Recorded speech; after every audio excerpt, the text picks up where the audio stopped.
You do everything right. You hold the plan, the people, the pieces together. And somehow, you're still invisible. That's the quiet heartbreak of being essential but unseen. That's what makes Sokka's master quietly revolutionary. It's not a battle against an enemy.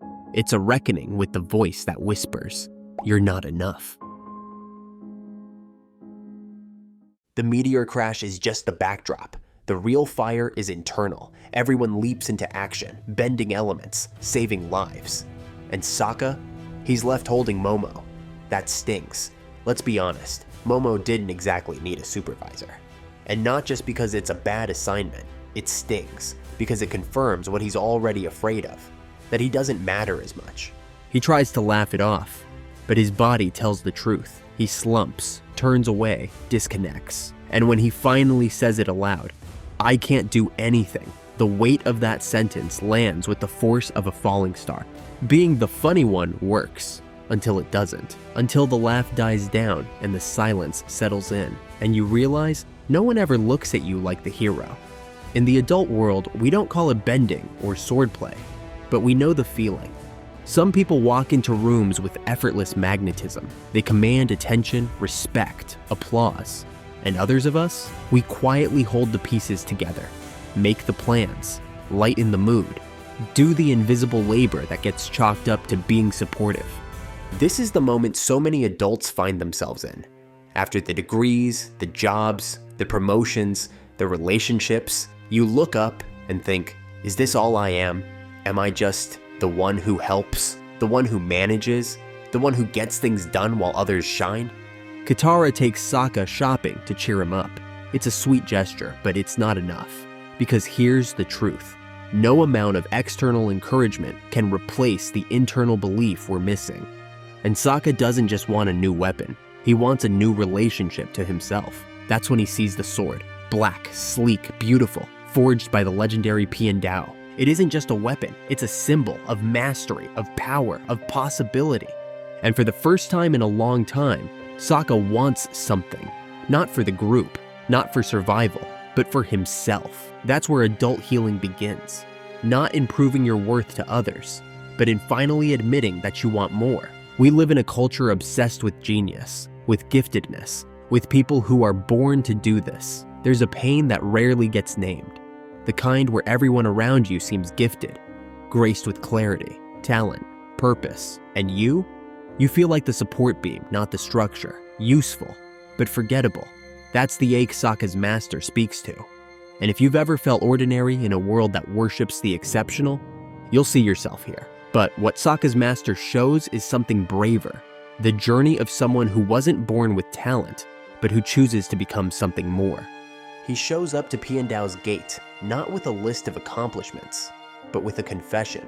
I don't know if I'm worthy. Which, in master-student dynamics, is either refreshingly honest, or a great way to get politely escorted off the property. And the master says, let's find out. That's the lesson. You don't need certainty to begin. You need willingness. You don't need to believe in yourself fully. You just need to believe it's possible to grow. Training begins, not with swordplay, but with art, calligraphy, landscape painting, rock gardening. Sokka fumbles. He doesn't draw like a master. He doesn't paint like a genius, but he creates with heart, with weirdness, with authenticity. And that's the hidden message. Competence is not the only measure of potential. Creativity, perspective, humor, these are their own kinds of intelligence. But the world doesn't always see them. We have to name them ourselves. Piandao sees what Sokka can't. That his strength was never in brawn, or bending, or brute force. His strength is in his mind, his agility, his wit, his ability to see the terrain and make it work for him. How many of us have spent years overlooking our own gifts, just because they didn't look like the world's idea of talent? How many of us have dismissed our creativity, empathy, or insight because we couldn't put it on a resume or a name tag? We're taught to measure intelligence in quantifiable ways. Grades, promotions, titles. But the truth is, some of the most vital kinds of knowing can't be charted. The way you sense a shift in someone's tone, the instinct to de-escalate a conflict, the ability to see 6 moves ahead in chaos. These don't earn applause, but they save lives, soften pain, hold communities together. And they're not soft skills, they're survival skills. Sokka had them all along, he just didn't know they counted. This episode is a quiet reclamation of all the invisible gifts we carry. The ones we've undervalued, the ones that have been overlooked, the ones that, once refined, can become blades. And then he fights. Not just with technique, but with wit, adaptability, and sheer heart. Every dodge, every redirection, every clever use of terrain is a declaration. I deserve to be here. He's not matching Piandao in power. He's outmaneuvering him with creativity. And for once, he's not trying to be like Aang or Katara or Toph. He's fighting like Sokka. That's the revelation. The duel isn't about proving he can be someone else. It's about proving that who he already is enough. That his way of fighting, of being, has value. Sokka doesn't just train, he forges.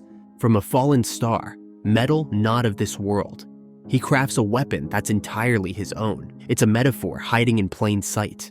When you feel like you don't belong, when your origin doesn't fit the mold, that's not your weakness, that's your material. You turn the thing that made you feel different into the thing that makes you powerful. That's adulthood at its finest. Turning alienation into art, turning self-doubt into skill, turning the parts of you that didn't fit into a sword that no one else could wield. And then the confession. I'm not who you think I am. I lied. I'm from the Water Tribe. It should be the moment that breaks the bond, but it becomes the moment that seals it, because Sokka doesn't flinch from the truth anymore. He doesn't try to earn his worth with deception. He stands in his full identity and says, "This is me." It's amazing what a few days of landscape painting and moss chair engineering can do for the soul. And Piandao, he smiles, because a true master isn't looking for perfection. He's looking for integrity. In a world of bending and bravado, Sokka becomes something rarer, a fully integrated self. He doesn't become the avatar. He doesn't become a bender. He becomes a man who knows who he is. And that's what makes him powerful. In your own life, maybe you've been chasing someone else's version of success. Maybe you've been waiting for someone to tell you you're worthy. But what if you already are? What if the sword you're forging is being shaped by the very doubts you carry? What if your biggest insecurity, the thing you hide, is the key to your transformation? Because in adulthood, you reach moments where old identities no longer fit. Maybe you're not the rising star anymore. Maybe you're the exhausted parent, the overlooked employee, the quiet partner. Or maybe you're just trying to finish your to-do list without collapsing, heroic in its own way. And yet, something in you is still forming, still sharpening. This episode reminds us that it's never too late to claim a new edge, that your story doesn't peak in youth, it matures, and like Sokka's blade, it becomes clearer through the heat. The final gift, a white lotus tile, is more than a memento. It's an invitation, a nod from an ancient brotherhood that values wisdom, balance, and insight over status and strength. It's the episode whispering, there is a place for you, even if you don't bend fire or water or air, even if your power isn't obvious, even if your gifts are quiet, strange, or still becoming. There is a place for you, and it is sacred. So what do we take from Sokka's master? That the journey to believing in yourself rarely begins with confidence. It begins with humility, with curiosity, with courage. It begins when you walk up to the gate and knock, unsure, unready, but willing. If this episode reminded you of your own hidden strength, your own long road to self-worth, leave a like. And if you want to keep exploring these emotional landscapes with us, hit subscribe.